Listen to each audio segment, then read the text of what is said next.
bonsoir à tous. Alors quel est ce document révélé par le Canard enchaîné ?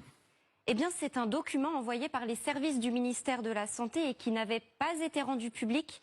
Il est adressé au directeur des agences régionales de santé. Voilà ce que l'on peut y lire.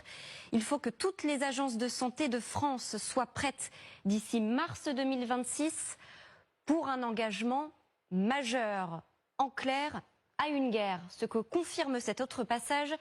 Dès à présent, le travail de planification engagé doit sensibiliser la communauté soignante aux contraintes d'un temps de guerre.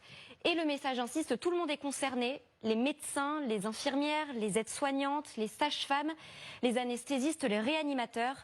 Il s'agit, je cite, d'une mobilisation massive des professionnels de santé, quel que soit leur secteur d'activité. Alors quelles sont les consignes dans cette note ? Eh bien, elles sont très concrètes. Il s'agit de créer des centres médicaux spécifiquement dédiés au retour des blessés de la zone de combat, en quelque sorte des hôpitaux de campagne. Ils doivent être capables d'accueillir environ 100 soldats par jour pendant 2 mois, voire 250 en 3 jours pendant les pics d'activité. La note indique que ce serait une population masculine, jeune et apte au combat. Avec cette précision, ces centres accueilleraient des soldats français, mais pas seulement. L'Hexagone se prépare à devenir une base arrière pour les Alliés, note le Canard enchaîné. Il faut imaginer une infirmière au chevet d'un soldat polonais, les pauses de perfusion d'un soldat allemand ou encore les pansements compressifs d'un soldat lettonien. Au-delà de ces centres médicaux, les soldats français seraient dirigés vers les hôpitaux militaires déjà existants. Il y en a 8 en France.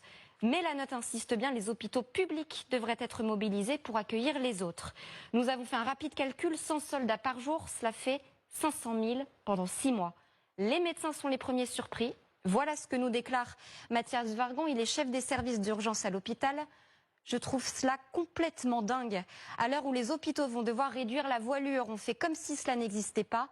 On demande de mobiliser des gens qui sont déjà mobilisés. Écoutez maintenant Bruno Megarban de l'hôpital Lariboisière.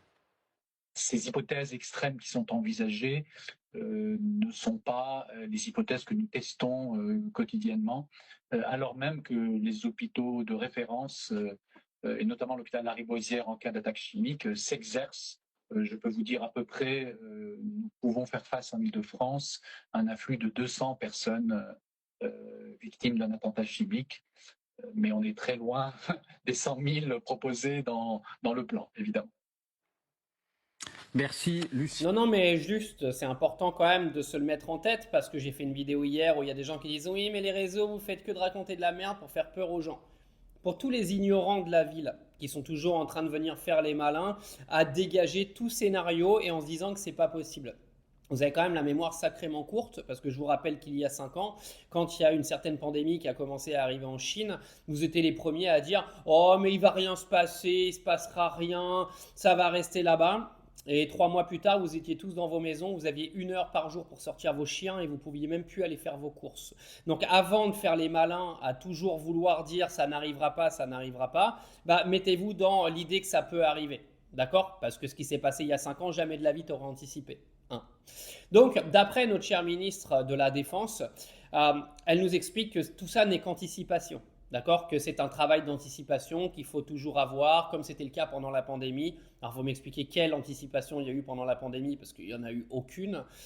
C'est des conneries, d'accord ? Il y a 2027 qui arrive, une entrée en guerre de la France donnerait aujourd'hui une légitimité à Emmanuel Macron pour jouer avec la Constitution, pour pourquoi pas reporter les élections de 2027. Moi, ce scénario-là, je l'ai dans ma tête depuis plusieurs années.